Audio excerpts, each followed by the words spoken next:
And it's hi ho Aston Villa. People, we're back after a day break from all things Aston Villa. And what I mean by that is I've had to sit back, relax, gather my thoughts on all things that have happened on that transfer deadline day and the summer that we've just had and the 3 Premier League games that Aston Villa have played in.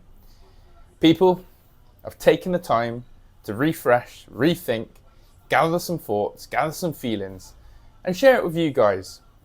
Now, some of you will sit here and go, here we go, here comes another moan from Josh, or here we go, moan, whining. You may see this a little bit different. I feel this is a balanced, fair approach of all things Aston Villa. If you haven't already, make sure to subscribe to the channel, smash a like, and get in the comment section. That's the main thing for me, your comments on this one. Do you agree with what I'm about to talk to you about? Do you agree with the sentiments that I share, or are you completely polar opposite? So without further ado, let's just get into this one. Something doesn't feel right at Aston Villa. Something does not feel right. And that's my hunch, that's my feeling, and that's my interpretation of how I've just seen the way the summer has unfolded, the performances on the pitch, but also then the statements after. Tyrone Mings, very vocal in the last 48 hours or so about players who want to play for Aston Villa. And those who will come together, and those who don't need to basically bugger off. Very decisive in his words, yet very brazen and outspoken, which can and show damage in the dressing room. We've then got DV speaking out, basically trying to tell Villa fans how difficult this summer's been, how they've worked so hard, how unfair, biased, corrupt the Premier League is, how hard it is to challenge with the top 6, how hard it is to close the gap, but they've done their best. And the only way we can succeed is being united with Unai, the players, the coaches and the staff. Again, sentiment-wise, really touching. Really good to see someone from the club in that position speak out so nicely and so positively about all things finances. But the other side of the coin says to me, that's an excuse. I don't see any other club operating like this. Let's keep throwing excuses. Excuses from the players about performances on the pitch. Oh, we're distracted. Oh, the sale of Jacob Ramsey has really baffled our heads, and that's why we're not performing. Oh, John McGinn, I'm not sure what we're going to be able to do this season because of financial restrictions, so this may impact us on the pitch. There's too many excuses coming out from Aston Villa. And the only person who actually isn't using the financial situation as an excuse is Unai Emery. That's not to say he hasn't basically come up with excuses with some of the performances we've had in the back end of last season and these first 3 games. But he isn't going to be using, and you will not find anything where he talks about FFP or SCR as an excuse. Too many vocal people at Aston Villa right now moaning and using things as an excuse. I don't like it. I see right through it. I don't see other football clubs operating like that. So that doesn't feel right to me.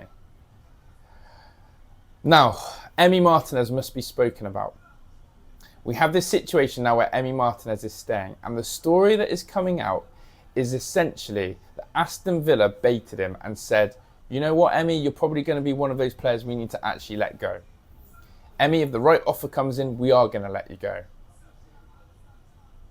And essentially, Emi Martinez has geared himself up to believe that he was going to get a suitor, an offer, and he was going to leave Villa. Manchester United absolutely pulled our pants down, wasted our time, and nothing came to fruition. But the probably more concerning thing that is coming out of all these Emi Martinez rumours is again, there is a massive discontent in the camp. Senior players are fearing their position in the team. Senior players are fearing that they are the ones who are being forced out for FFP and SCR. But also the younger players, those who are going to generate 100% profit for FFP, or again, those who are on higher wages. It's a mess. And again, if you look at lack of cohesion, if you look at a divide, that translates to what we're seeing on the pitch right now. This Emi Martinez situation, again, has not been dealt with correctly. He, in a way, has had to be the fall guy. And in the sense as well, other reports coming out that Emi was actually telling people around the Villa camp that he basically knew he was going to Manchester United. That's the club he was waiting for, and people knew he was leaving. How on earth have we let such a debacle impact the start of our season? 1 point from 9. I don't care who the opposition are. I'm going to give you the stats. 1 point from a possible 9. Yes, you could argue the transfer window should shut before even a ball is kicked, and that would have maybe made life easier. But they're professionals, they have to deal with it. 1 point from a possible 9 is not acceptable for the standards of our club. So, again, something isn't right in the background, in the changing rooms. Now, whether because the transfer window's shut, we're going to see a change, we're going to see an evolution, we're going to see a different mindset with our team, that everyone now feels settled, then let's do that.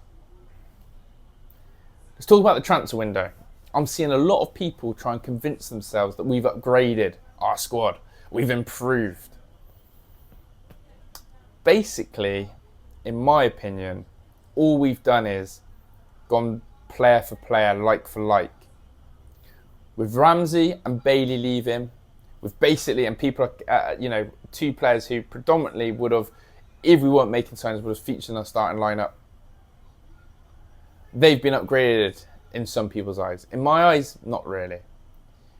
Emi Buendia coming in and people are lauding that as an upgrade. I don't get it. It's just a like for like for me. Buendia for Ramsey, like for like. Buendia for Bailey, like for like. Evan Gesson comes in, and there's a lot of hope and optimism that he will step up. It's hard to tell. He hasn't had enough game time, but what we did see is Unai Emery sub him off at half time against Crystal Palace after, for me, arguably being our best player in that first half. So God knows what type of ride he's in. I'm a little bit worried for Donyell Marlon. Donyell Marlon's time at Villa for me, with the sign of Harvey Elliott and Jadon Sancho, does that mean Marlon's game time is going to be limited and that he's actually just going to be seen as the backup number 9? I also worry about the fact that we talk about overloading positions. John McGinn as captain is going to cause a serious headache. When everyone is fit again, John McGinn in these wide areas, it just can't be the one. We've got too many wide players now. In Malin, in Gesson, in Sancho, in Elliott, all playing those roles. All of which we signed them for. Let them do that, not John McGinn. But yes, Bizot is an upgrade on Olsen. That's all I can say.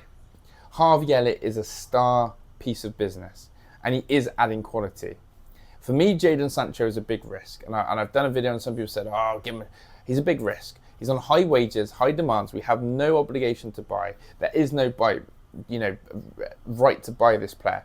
So again, we could be having someone on loan who essentially we don't even get to buy, like a Marcus Rashford. Time will tell now with Aston Villa. Time will tell, and that's where I'm going to land on and end on. Time will tell if we are going to be a team who uses excuses and weak mentality all season, or this window was genuinely a massive distraction. It hit the players hard, it hit Unai hard, and now we come back after an international break, reset, refocus, and have our real Aston Villa back. But there can be no more excuses. There can be no more talk of FFP and SCR. Deals are done, business is done. It's now down to the players who we have at Aston Villa to step up and deliver. No excuse culture from me, no excuses, high standards, and let's hope we get there. People, thank you for watching. If you got this far in the video, I appreciate it. Smash a like, subscribe. I'm out of here. Ta-da.